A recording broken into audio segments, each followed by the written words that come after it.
Big Boss season 9 தமிழ்க்குள்ள Aathirai reentry குடுத்திருக்காங்க.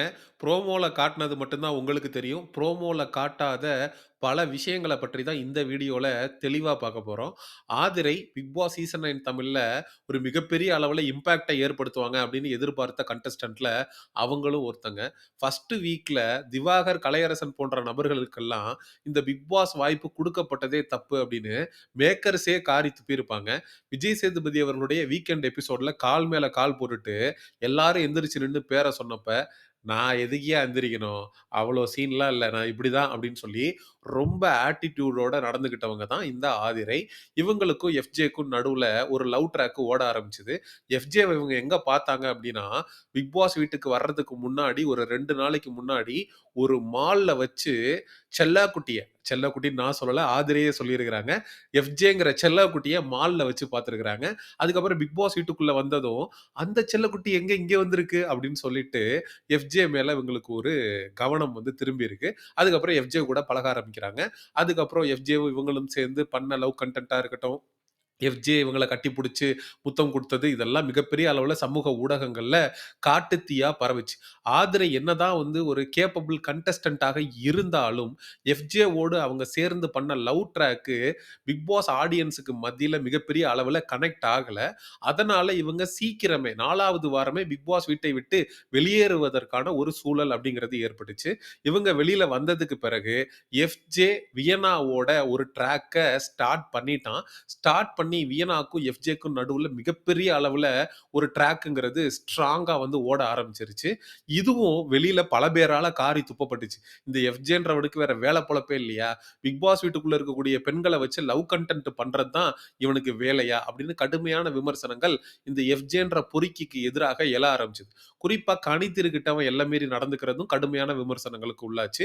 ஏன்னா வியனாங்கிறப்போ ஒரு ஏஜ் பொண்ணு அவங்களுக்குள்ள லவ் கன்டென்ட்ன்றது ஏதோ பண்ணி தொலைஞ்சுட்டு போறான். ஆனா கனிகிட்டலாம் எல்லை மீறி நடந்துக்கிறானே அப்படின்னு சொல்லி எஃப்ஜேக்கு மிகப்பெரிய கெட்ட பேர். இந்த எஃப்ஜே அப்படின்னாலே பிக் பாஸ் ஆடியன்ஸுக்கு ஒரு நல்ல மைண்ட் செட் இல்ல.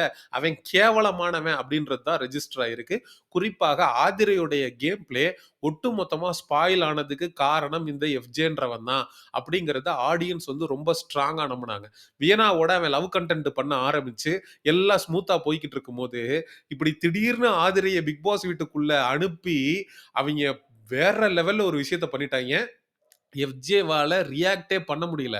நீங்க ப்ரோமோ பார்த்திருந்தீங்கன்னா தெரிஞ்சிருக்கும். எஃப்ஜே பேர்ன்னு நிக்கிறான். ஆதிரை தான் போய் எஃப்ஜே ஹக் பண்ணி, "எப்படி இருக்கிற?" அப்படின்னு சொல்லி கேட்குது. ஆனா ஆதிரை எல்லாரோடையும் சகஜமா பேசி பழகுனாலும், வீணா பக்கம் அந்த ஆதிரையுடைய கவனம் அப்படிங்கிறது திரும்பல. வீணாவ வந்து கண்டுக்கவே இல்ல. வீணாவோட ரியாக்ஷனுக்கு க்ளோஸ் அப் வைக்கிறாய்ங்க. என்ன பண்றது? ஏது பண்றது? இந்த திருவிழால காணாம போன குழந்தைங்க எல்லாம் முழிக்கும்ல, அது மாரி பேன்னு முழிச்சுக்கிட்டு இருக்கு. ஆகா! என்ன பண்ண காத்திருக்கான்னு தெரியலையே! ஐய்யய்யோ! அப்படிங்கிற மாரி எஃப்ஜே வந்து யோசிச்சுக்கிட்டு இருக்கா ஒரு பக்கம். இன்னொரு பக்கம் வீணா யோசிச்சுக்கிட்டு இருக்கு. ஆதிரை வந்து எல்லாரோடையும் உள்ள இன்டராக்ட் பண்ணிக்கிட்டு இருக்கு. பால் இருக்காடா? டீ போட்டு குடுக்குறதுக்குன்னு சொல்லி நார்மலா பேசிட்டு இருக்கு. 2 பேரும் கொடைய புடிச்சுக்கிட்டு வெளியில கிளம்பிட்டாய்ங்க. கார்டன் ஏரியாவுக்கு. போய் திட்டம் போட்டே ஆகணும். ஏன்னா, அவ ஒரு திட்டத்தோட வந்திருப்பா. ஏன்னா, விஜேஎஸ் இந்த வாரம் ஒரு செருப்ப வச்சு வெளு வெளுத்து விட்டாரு எஃப்ஜிய. ரோஸ்ட் பண்ணி கிழிச்சு விட்டாரு. ஒரு செருப்பால அவர் அடிக்க, இன்னொரு செருப்ப ஆதிரட்ட குடுத்து விட்டுருப்பாரோ அப்படிங்கிற பயத்துல 2 பேரும் திட்டம் தீட்டுறதுக்காக கிளம்பி கார்டன் ஏரியாவுக்கு போயிட்டாய்ங்க. இதுக்கப்புறம் என்ன முடிவெடுக்க போறாய்ங்கன்றது தான் மேட்ரே. எஃப்ஜேவும் வேணாவும் நம்ம இதோட பிரேக்கப் பண்ணிக்கலாம். இதுக்கு மேல நம்ம கன்டின்யூ பண்ணோம் அப்படின்னா, அவ தெளிய வச்சு சாணியில முக்கி செருப்ப கழட்டி அடிப்பா. ஏன்னா வெளியில நம்ம பண்ண எல்லா சில்மிஷத்தையும் அவ பார்த்துட்டு வந்திருப்பா. இங்க உள்ள இருக்கிறவங்களுக்கு நம்மளுடைய நாத்தம் தெரியாது. ஆனா வெளியில அவ எல்லாத்தையும் தெளிவா பார்த்திருப்பா. அதனால நம்ம அடக்கி வாசிக்கிறது நல்லது. இந்த பார்டர தாண்டி நானும் வரமாட்டேன், நீயும் வரக்கூடாது. பேச்சு பேச்சா தான் இருக்கணும் அப்படின்னு 2 பேரும் சேர்ந்து முடிவெடுத்திருந்தாலும் ஆச்சரியப்படுவதற்கில்லை. கண்டிப்பாக ஆதிரை இந்த தடவ எஃப்ஜேவோட சேர்ந்து ஒரு கன்டென்ட்ட பண்றதுக்கு வாய்ப்பே இல்ல. எழுதி வைத்துக் கொள்ளுங்கள். அப்படி ஒரு கன்டென்ட்ட பண்ணதுனால தான் அவங்க சீக்கிரமே எவிக்ட் ஆயி போனாங்க. ஸோ அடுத்து இருக்கக்கூடிய 50 நாள்ல எப்படியாவது அந்த வாய்ப்ப பயன்படுத்தி டாப் 5ல வருவது தான் ஆதிரையுடைய பிரதான நோக்கமா இருக்கும். ஆனா, எஃப்ஜேவையும் அதே நேரத்துல பழி வாங்கணும் அப்படின்னு அவங்க யோசிச்சிருக்கிறதுக்கு வாய்ப்பு இருக்கு. எனக்கு ஆதிரைய பார்க்கும்போது எந்த ஞாபகம் வரும்னா, அந்த படையப்பா படத்துல நீலாம்பரி இருப்பாங்க. அ நீலாம்பரி வந்து என்ன கேரக்டர்னா, படையப்பாவ லவ் பண்ணுவாங்க. அவர் வந்து இன்னொரு பொண்ண கல்யாணம் பண்ணிட்டு போயிருவாரு. அந்த கல்யாண வீடியோவ கிட்டத்தட்ட பல வருஷமா உட்கார்ந்து டேப் ரிக்கார்டு அந்த டிவி தேய தேய ரிமோட்ட வச்சு ரீவைண்ட் பண்ணி பார்த்துட்டு இருந்திருப்பாங்க. அது மாதிரி ஆதிரை எவிக்ட் ஆயி வெளியில போன நாள் முதல் இன்னைக்கு வரைக்கும் எஃப்ஜேவும், வியனாவும் என்னடா பண்ணிக்கிட்டு இருக்கீங்க அப்படின்னு தேய தேய பார்த்துக்கிட்டு இருந்திருக்குங்கிறதுல மாற்று கருத்து இல்ல. அப்போ எஃப்ஜேவ நீ வந்து இப்படியா?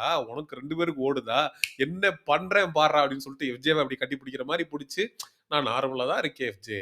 நான் உனக்கு எகென்ஸ்டா எதுவும் பண்ண மாட்டேன் எஃப்ஜே அப்படின்ற மாதிரி அவன மைண்ட் செட் பண்ணிட்டு, பின்னாடி இருந்து அவன பொல பொலன்னு பொளக்குறதுக்கு ஒரு ரகசிய பிளானோட கண்டிப்பா வந்து ஆதிரை வந்திருக்கிறதற்கான அனைத்து வாய்ப்பும் இருக்கு. முதல் தடவ அவங்க பண்ண தவற கண்டிப்பா இன்னொரு தடவ பண்றதுக்கான வாய்ப்பில்ல. ஸோ எனக்கு தெரிஞ்சு ஆதிரையுடைய டார்கெட் எஃப்ஜே மற்றும் வியனா. ஆனா டைரக்ட்டா மோதுனா அது கண்டிப்பா நமக்கே பேக் ஃபயர் ஆகுறதுக்கு சான்ஸ் இருக்கு. அனுதாப ஓட்டு வந்து எஃப்ஜேக்கு வருவதற்கான வாய்ப்பு இருக்கு.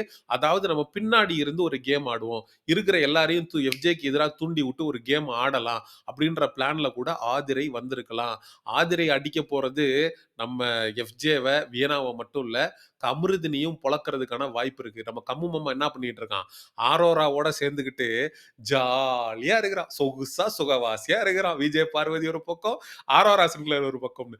அதுக்கு ஆப்படிக்கிற மாரி, ஆரோரா நான் அன்னைக்கே சொன்னேன் இவன் வெளியில என்னென்னலாம் பண்ணியிருக்கான்னு. ஆனா நீ துஷார் போனதுக்கு அப்புறம் இவன் கூட சேர்ந்து விளையாண்டுகிட்டு இருக்கியா?